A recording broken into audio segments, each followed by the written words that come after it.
이번 탐방은 옛것에서 찾아보는 우리 역사, 우리 예술이라는 주제로 김한국과 이연적, 김성일 등 6편의 위패를 모신 빙계서원과 서해 류성룡을 배향한 병산서원을 탐방하므로 유교적인 건축물에 대한 고찰과 우리나라 서원 건축의 특성을 배워보는 시간입니다.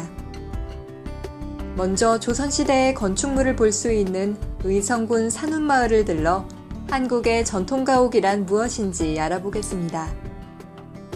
여기 고택에서도 마찬가지고 서원도 마찬가지고 또는 사찰에 가서도 마찬가지입니다. 건물들은 대부분 이 단을 높게 만들고 계단은 가파르게 만듭니다. 도대체 그렇죠? 이 사람들은 무슨 생각으로 집을 저렇게 지었을까? 그러면은 이 집에서 움직이는 사람들이 수십 명인데 또 제사 지낸다 하면은 그렇죠? 여기저기서 많은 친척들이 다들 오시는데 계단이 저렇게 좁은 계단 하나밖에 없습니다. 줄 서야죠, 그렇죠? 그러면 이제 대부분 이제 그 연세가 있으시고 또 이제 집안에서 지위가 있으신 분이 주로 이제 앞에 서시고 이제 가장 나이가 어린 젊은이들은 이제 맨 뒤쪽에 서게 됩니다. 자연스럽게 자기가 가야 할 곳을 찾아갑니다.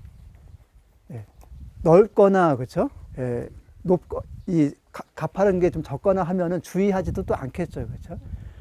부모 제사 지낼 때 아니면 어른 계신 곳에 올라갈 때 방정맞게 올라가서는 이것도 이제 문제란 말입니다. 가능한 한 불편하게 그래야지 몸가짐을 바로 할 수 있습니다. 지금 우리가 봤을 때는 참 살기 불편한 건물입니다.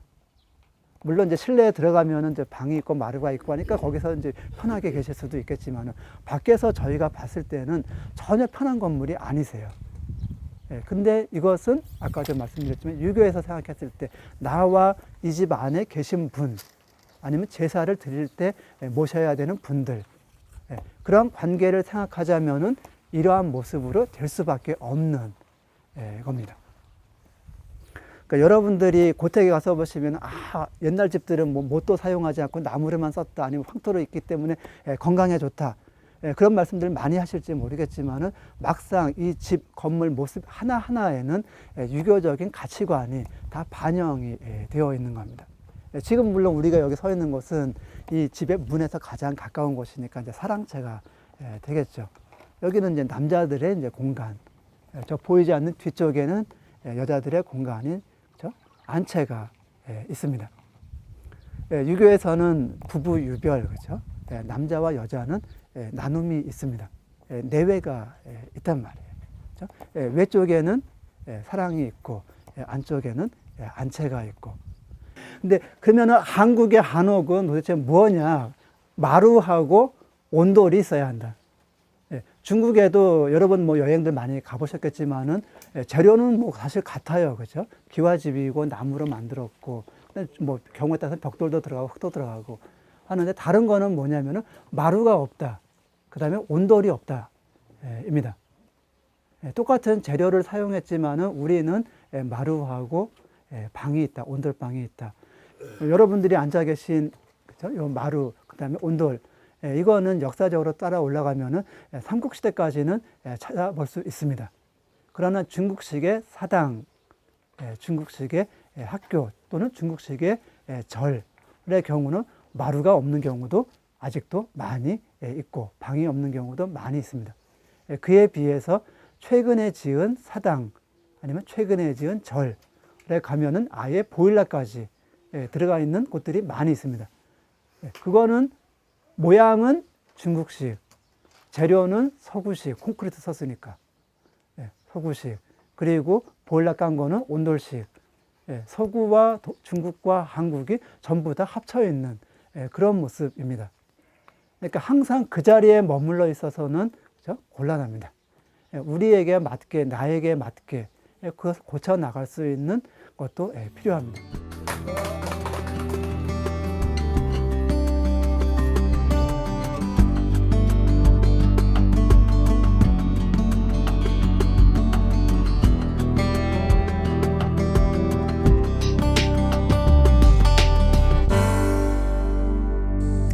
여기 빙계서원인데요. 여러분들이 앉아 계신 이곳은 빙월루라고 하는 누각에 앉아 계십니다. 그 누각의 그 아랫 그 문을 통해서 계단을 올라오면 앞에 이제 뜰이 있고 뜰 위쪽에 정면에 강당 건물이 있습니다. 여기는 이제 명교당이라고 하는 건물이 있는데 누각이 있고 그 다음에 강당이 있고 강당 뒤에 여기서 보이지 않지만 사당이 있고 이것이 서원의 기본 형식입니다. 지금 보시면 이 강당은 산비탈을 이용하다 보니까 매우 단이 높게 됐네요. 저 정도 되면은 그야말로 뭐 전이라고 불려도 될 정도입니다. 그러나 전이라고 하는 거는 그야말로 왕 그 제후 정도의 클래스에서 이용하는 건물이니까 실제로는 이런 건물을 전이라고는 부르지 않고 다 당이라고 부릅니다. 여기 위에서 이제 공부들 하시고 그 다음에 요 옆에 있는 것이 학위하고 시습에서 공부하고 익히는 제가 있습니다. 제. 그래서 여기가 이제 기숙사에 해당합니다. 제라고 하는 것은 몸과 마음을 바로잡는다는 뜻입니다. 공부하는 곳은 그냥 책만 읽고 나의 지적 호기심만을 충족하는 것이 아니라 나의 몸과 마음을 바로잡는 다스리는 곳이기 때문에 서재, 제자를 사용합니다. 그러니까 다른 데는 저쪽에는 지금 보면은 당이라고 되어 있지만 이 두 건물, 자기 자신이 들어가서 앉아서 자기 자신을 다스려야 되는 이 부분, 여기는 제입니다. 사찰에 가면은 단청이 있습니다. 여기에는 그렇죠? 단청이 없습니다. 그렇죠? 단청이 없어요. 절은 그렇죠? 절은 부처님이 계신 정토, 그렇죠? 극락정토입니다. 아름답고 예쁜 화려한 곳. 궁전도 마찬가지죠. 그렇죠? 임금님이 계신 곳. 임금님의 권위를 드러내야 되니까 얼마나 아름답고 예쁘게 호화롭게 꾸몄는지 모릅니다. 근데 이곳은 학교, 그렇죠? 학교입니다. 향교도 학교. 엄숙하다라고 했는데 이곳에서는 우리가 이제 무엇을 하느냐? 우리가 배우죠. 그렇죠? 좀 이제 어려운 말로 하면 도야. 그렇죠? 도야. 수행, 그렇죠? 입니다. 마음을 닦아야 하는 곳인데 이곳이 그렇죠? 아름답고 예쁘고 호화롭고 해서는 전혀 어울리지가 않습니다.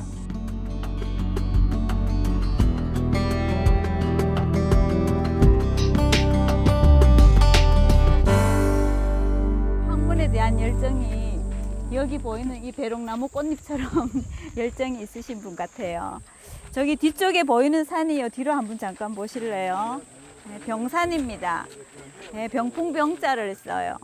그래서 병산인데 병풍을 펼쳐 놓은 것처럼 아름답다 해서 병산이다 이렇게 부릅니다. 지금 이렇게 보시면 앞쪽에 흐르는 강이 낙동강인데요. 왠지 병산이 낙동강 그 강가에 우두커니 딱 자리 잡았다 이런 느낌을 받으실 거예요.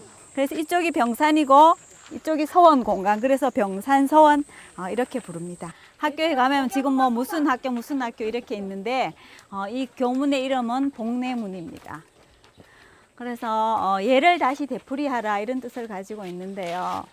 그 공자께서 늘 제자들에게 이렇게 얘기를 했다 그래요.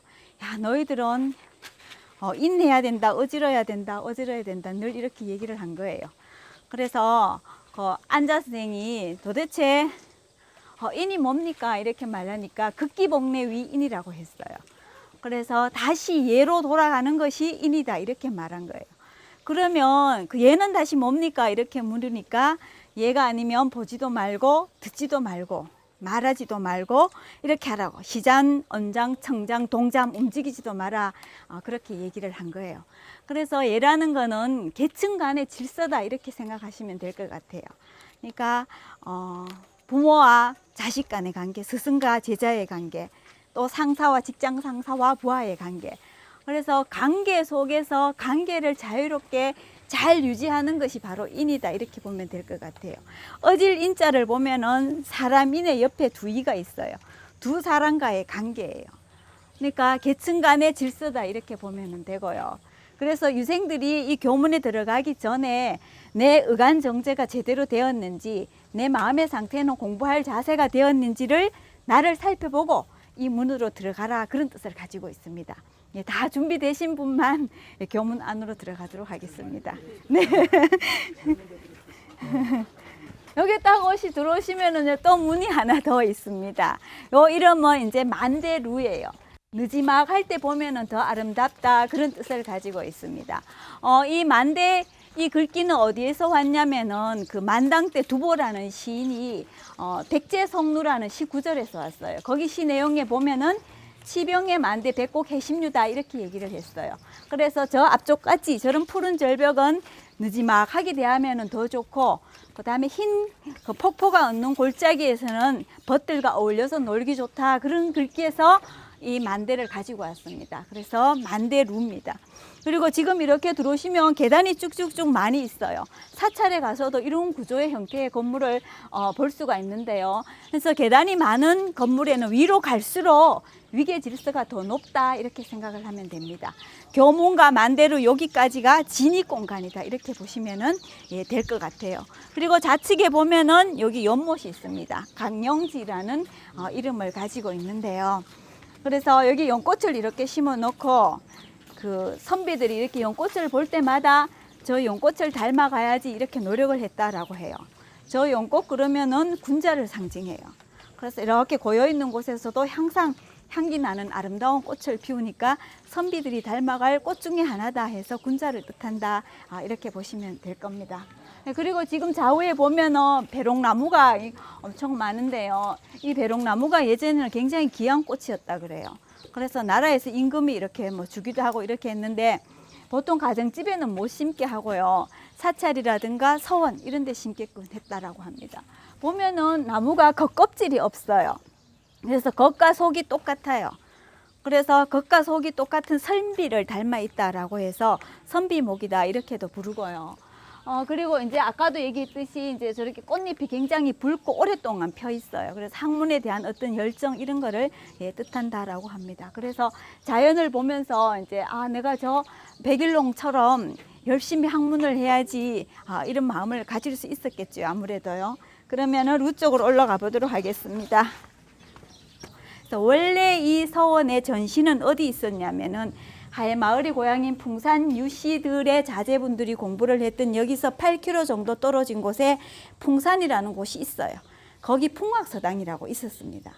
근데 서해유성룡 선생이 1573년에 부친상을 아버지상을 통해서 고향으로 오시게 되어요. 그래 거기 가서 이렇게 강의를 하고 있는데 그 주변이 너무나 시끄러운 거예요. 그래서 서해유성룡 선생이 생각하기를 여기 보다가는 이 병산이 있는 곳에 이곳에 서당을 옮기는 것이 어떻겠노 해서 그분의 조언으로 인해서 이쪽으로 오게 되어요. 그리고 난 다음에 이제 1607년에 서해유성룡 선생이 돌아가시고 그분의 이제 고제자라고 할 수 있는 그분이 우복정경세 선생이 요 뒤쪽에 사당을 지으면서 이 병산 서원을 설계했을 것이다 이렇게 보면 됩니다. 그래서 여기가 교실입니다. 입교당. 교실의 이름은 가르침을 바르게 세운다라는 그런 뜻을 가지고 있고 오른쪽에 이 방이 원장 선생님이 계시는 방입니다. 이쪽은 이제 선생님 방이에요. 경리쟁입니다. 경리제. 이제 항상 공경하는 마음으로. 보통 뭐 사람들이 뭐 그분이 그 학식이 있거나 재물이 있거나 이러면은 틀린 말을 해도 맞다라고 하는 경우가 있어요. 그래서 항상 모두에게 여기 있는 사물에게까지도 공경합니다. 그리고 앞쪽에 보이는 두 건물이 지금 학교하고 비교하면은 기숙사입니다. 오른쪽이 동제예요. 선배들이 있습니다. 왼쪽이 서재, 후배들이 있다. 이렇게 보면 됩니다. 그 다음에 뒤쪽에 이렇게 보시면 오른쪽 편으로요. 태극 문양이 걸려있고 문이 보일 겁니다. 저곳이 뭐죠? 예? 맞아요. 사당이에요. 그죠? 다 아시죠? 다 아시는 거 제가 지금 복수 차원에서 얘기하시는 하는 것 같아요. 사당입니다. 저기 이제 서해유성룡 선생하고 셋째 아들 수암 유진 선생의 유패가 모셔져 있습니다. 그 다음에 좌측에 이 건물은 장판각입니다. 목판을 보관해 놓던 곳이에요. 그래서 아까도 잠깐 얘기 드렸듯이 책이 굉장히 귀했습니다. 서책이. 책을 구하기도 힘들고요. 애써 한 권 구했다 하더라도 그거를 다 필사를 해야 돼요. 뺏겨서 적어가지고 보관을 해야 되는데 이렇게 필사하다가 보면은 틀리게 기록할 수가 있다라는 거예요. 그래서 항상 저 목판을 가지고 있어야 된다는 거. 목판이 있어야만이 다시 인출을 계속 할 수가 있습니다. 고려시대 같으면은 불교 사회였기 때문에 저런 목판이라든가 그런 작업들을 다 어디에서 했냐면 사찰에서 하고 사찰에 보관을 했어요. 조선은 유교 사회였기 때문에 이 서원에 있었다. 이렇게 보면 됩니다. 서원의 이에 대한 건물 배치라든가 학생들을 가르치게 된 그 건물 구조 또 여기 배양된 유승용 대감하고 셋째 아들 유진 선생을 배양한 존독사 그런 사당이라든가 등등에 대해서 많은 지식을 갖게 되었습니다. 앞으로 애들로 같이 와서 이런 훌륭한 유교 문화 교육을 같이 접하는 그런 기회가 되었으면 소망합니다. 빙계서원과 병산서원의 건물 구조를 교수님한테 강의를 듣고 또 설명을 듣고 난 다음에 실제 설명을 듣고 난 다음에 오니까 확연히 드러난 것을 제가 느낄 수 있었습니다. 특히 병산서원은 자연 그대로 기둥 하나가 자연 그대로 맞춰서 건축물을 적용했다 하는 것이 상당히 감동적입니다. 이런 것을 서원이라든지 우리 조상들의 어떤 문화 공간이나 학습 공간이나 그런 걸 개인적으로 올 수도 있지만 이런 기류의 인문학이라는 프로그램을 통해서 단체로 탐방을 하게 되니까 문화 해설사를 통한 설명도 잘 들을 수 있어서 좀 더 잘 알게 되는 것 같아서 좋습니다. 이번 탐방의 주제 도서는 김봉렬 저자의 서원 건축입니다. 성리학적 이상을 실현할 인물을 배출하는 곳인 동시에 민족사의 공헌한 분들을 봉헌하고 있는 건축물입니다. 건축물의 배치와 구성에 따라 어떻게 분리되고 어우러지는지 소수 서원을 비롯해 20여 개의 서원을 통해 알아보는 도서입니다. 우리 중앙도서관은 1919년에 개관해서 운영하고 있는 유구한 역사와 전통을 가진 대구 지역의 대표 도서관이 되겠습니다. 시설은 자료실, 열람실 등 총 30실에 1781석이며 자료는 도서 51만여 권과 전자 및 시청각 자료 7만여 점 보유하고 있으며 일일 평균 이용자 수는 한 4,000명 정도 이용하고 있습니다. 인문정신문화 확산을 위한 독서문화 운동의 일환으로 오늘 길리의 인문학 2차로 의성과 안동의 유교문화 현장을 방문했습니다. 배움과 나눔이 즐거운 평생학습을 실현하기 위하여 인문독서 프로그램을 운영하고 취약계층을 배려하는 프로그램과 대구 지역 평생교육정보센터를 운영하는 등 평생학습사회 구현을 위하여 노력하고 있습니다. 특히 다양한 주제를 가진 120명의 재능 기부자가 활동하는 사람책 도서관을 운영하고 있는데 이는 경험과 지식을 대출자와 대화를 통하여 나눔과 소통, 공감을 실현하는 신개념의 도서관 서비스입니다. 이렇듯 대구광역시립중앙도서관은 시민들이 필요한 정보를 빠르고 편리하게 접할 수 있는 다양한 문화 프로그램을 개발해서 지역 주민과 함께하는 도서관으로 거듭나기 위해 최선을 다할 것입니다.